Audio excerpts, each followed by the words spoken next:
So I just watched The Batman, and it was okay. A lot of people are like praising this movie as like a masterpiece, and I really wanted to see that, but I just don't. The movie starts off really strong. He has that. As soon as they start playing that like Nirvana song, I was really like hoping that this would be really great. And for the next like hour or so, because this is a really long movie, I was really enjoying it. But it towards the end, I don't even know when exactly, because the movie is really long. It just kind of falters a bit. For a 3 hour movie, I would say it's paced fairly well. I was never really bored out of my mind like I worried I might be. But by the third act, I was like, come on, man, this is what you were building towards the whole time? The Riddler gets like progressively worse as the movie goes on. He starts off fairly okay. Like I really liked his scenes towards the beginning. The more he goes on, the more he just feels like so lame. Like he's basically just the Joker, except he leaves like riddles around when he kills people, which I don't know, doesn't really make him all that intimidating. I thought the angle with the like how he's like a vlogger, basically he's basically just like Logan Paul mixed with like the Zodiac killer, which becomes kind of goofy after a while in a way I don't know if it was intentional. I saw this movie with someone else, and in the beginning the other person was like scared whenever would do something kind of kooky, but by the end, and especially the third act of this movie, we were like both like laughing at him. Paul Dano is really good in the role, but I just feel like the writing brings his character down a lot. I want to say that this is like a spoiler-free review. Yeah. Spoiler-free review. But I just don't even really feel like you can spoil a lot of the things in this movie, because it doesn't really do anything that groundbreaking in terms of like a Batman story. Like everything you would expect to be in a Batman story is pretty much there. Like you got everyone in Gotham is corrupt. You got like, there's a villain who's trying to take down Gotham because he thinks that that's the only way to save it. Like, for all the good that this movie does do, it's extremely frustrating that they don't try to do anything more than all the other Batman films. Because, like, I don't even know how many iterations there are of the character at this point. It feels like you could at least try to make something that's different from the rest. I get that it's probably a little hard at this point, but it just becomes hard to enjoy the movie when I'm essentially watching a worse version of The Dark Knight. There's a lot of stuff with like the mafia, which to me at least, this is my humble opinion, I just find that stuff really like not that interesting. I like the Penguin and stuff, but like I was getting really confused when Batman was talking about wait, what are their names? Hold on. Okay, there's Maroni and there's also Falcone, and their names kind of sound similar, so maybe I'm just stupid, but like I was getting them confused. I was like, wait, is this Falcone or Maroni? I get that you have to have some realism in this like fantasy with like a guy who dresses up like a bat and fights crime. I get that, but like I don't know. It was when it's so integral to the story, I was just finding it hard to get invested. I really like that Batman's actually solving a mystery in this one, but I wish the mystery was just a teensy bit more engaging. Like I said earlier, like we know everyone in Gotham is corrupt, so like finding out that they're all on a hit list like really isn't that surprising to me.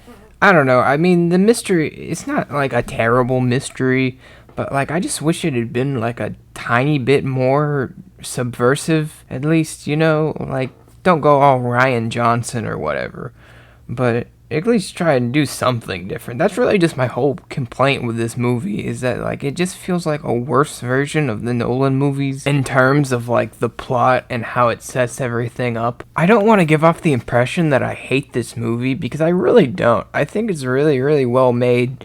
It's just so frustrating when there are so tiny mistakes that they make that really hold the movie back from being truly great, in my opinion. Also, this is completely a nitpick and doesn't really affect the movie, but like, nobody in this movie dies from anything unless the plot needs them to. This isn't like a huge deal. I just thought it was funny. Like in the beginning of the movie, spoilers, in the beginning of the movie, the Riddler like beats a guy to death with a carpet remover.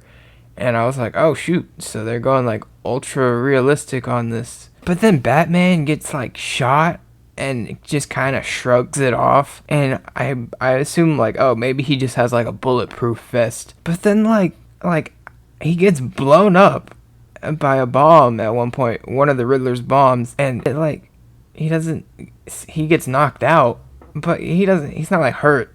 He just kind of shrugs that off too. And I was like, okay, maybe that's just a Batman thing. But then Alfred gets blown up at one point, and he's in the hospital. He's hurt, but like he's not dead. He's fine. I'm not saying I want Alfred to die, but like it just reminded me of the Spider-Man movie from a few months ago. It has basically the same setup where Alfred has like a bomb in his hand that goes off, and it just is weird to me that like a movie about like multiverses and that has like a wizard in it has more realistic death than what is supposed to be a gritty and serious like murder mystery. The like woman who's like wants to be the mayor gets shot by one of the Riddler's minions, and like she shrugs it off too. So I'm like, what is like obviously you can survive getting shot, but like she's not like hurt by it. Like if you were shot, I think she gets shot in the shoulder.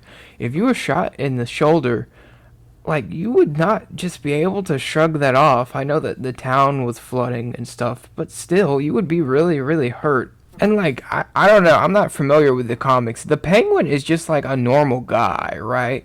So there's one scene that's a really cool scene, by the way, but there's one scene where like Batman and the Penguin are in a car chase, and the Penguin like blows something up in Batman's car, and it doesn't affect him. And I'm like, okay, that's like movie logic. I get that.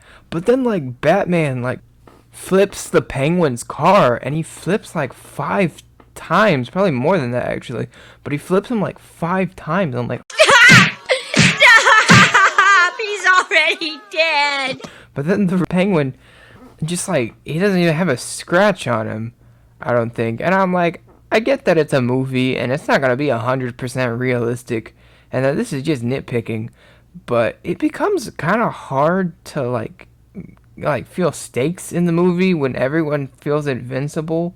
I'm sorry, I feel like I've just been nothing but complaining about the movie, but for a 3-hour movie, it just becomes hard when you're just sitting there and like the movie just keeps going and going. It becomes hard not to notice these things. The Riddler's plan, again, maybe I'm just stupid, but the Riddler's plan is really weird. Full spoilers. I think I already said that. Full spoilers. His plan is to like flood Gotham, which I thought was like, oh no, he's gonna like kill a bunch of people. And I was wondering like, how is Batman gonna stop him?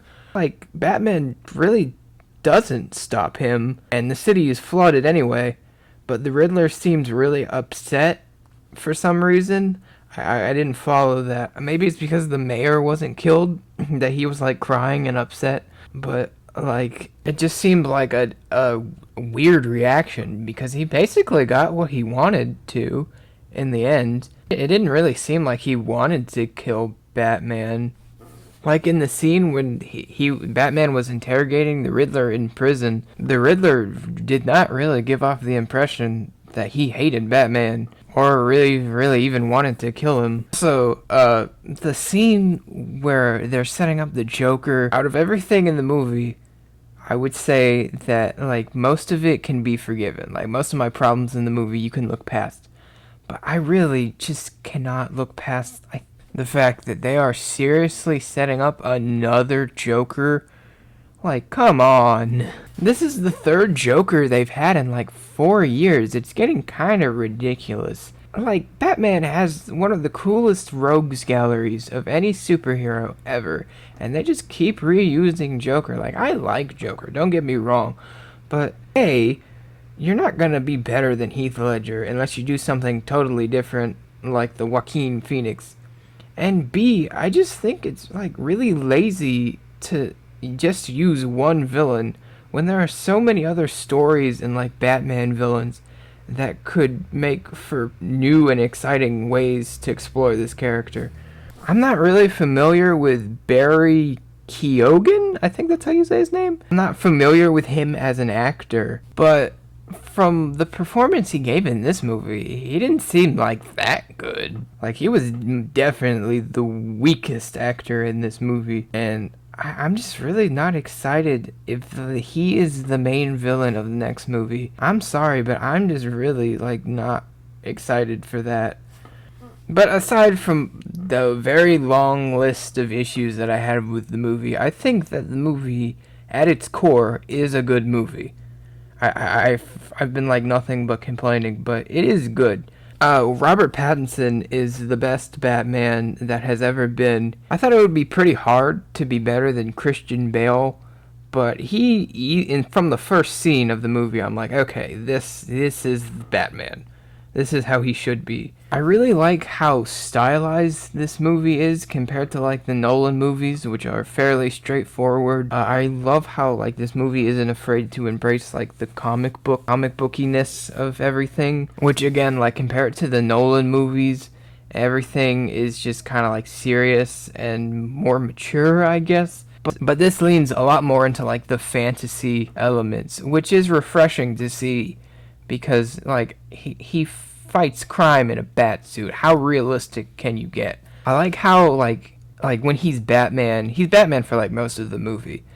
But like when he steps forward, like that's almost like a character trait. Like when he starts walking, you know stuff is gonna go down. The sound design on like his footsteps is like actually like you feel the fear that like he isn't going to beat someone up or he's going to solve a crime. The design of Gotham looks really cool and unique. It kind of feels like a mixture of like the Nolan movies with the Tim Burton movies. I really like how it makes like the best of both worlds because it always feels to me like really jarring to go from like the extremely stylized like Tim Burton movies to like the very mature and realistic like Nolan movies, and this feels like a good like mixture of in between, and I really like that. I really liked Alfred in the movie. He's played by Gollum, and he was really good.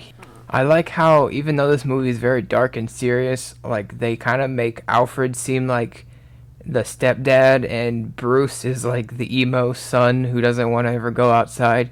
And that was a really good relationship. When like Alfred like has the bomb in his hand, like I was really scared for him. He doesn't die, but like I was like, oh shoot, I really cared about Alfred, which is impressive because like there have been like countless iterations of the character. And when you know that like in 5 years they're just gonna remake the franchise and everything is gonna be fine, like it becomes a lot harder to care about the characters in the movie. But this movie managed to mostly avoid that problem, which I thought was really impressive. I liked Catwoman in the movie. Normally Catwoman is more just like, I don't know, she kind of feels like the femme fatale and like nothing more than that. Like she's just there to make Bruce do bad things. But in this movie, she's actually a real person and she has real wants and needs. I was very much engaged in her subplot, and I was like wondering, she's not really as like morally righteous as Batman, but she's still like a good person at heart. And I thought that their relationship was another really good thing in the movie. A good thing about the movie being like 3 hours long is that like there are a lot of different relationships in the movie that can be fully explored without feeling rushed. Batman and Alfred have a really good dynamic. Batman and Commissioner Gordon have a really good dynamic.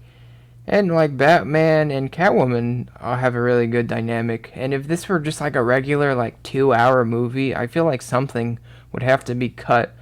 But because like they let it go out for so long, it really feels natural, and you get to feel everyone how like everyone in the movie relates to one another in a way that like a lesser movie would struggle with. The score for this movie was good, but I don't know if I would call it great. It's not as good as the Hans Zimmer score from the Nolan movies, not even close in my opinion. But for this movie, I think it works fairly well. I liked how even though the movie was dark and serious for the most part, there were still some light moments of levity that it didn't feel like completely miserable to sit through. Obviously, it's not gonna be like a Marvel movie, but it's still like it's not like completely grim dark, even though there are a lot of scenes in the movie that are very much like hopeless and disturbing. The cinematography of this movie was really good. I kind of like took it for granted after a while because of how long the movie is, but every shot is like really creative and visually distinct.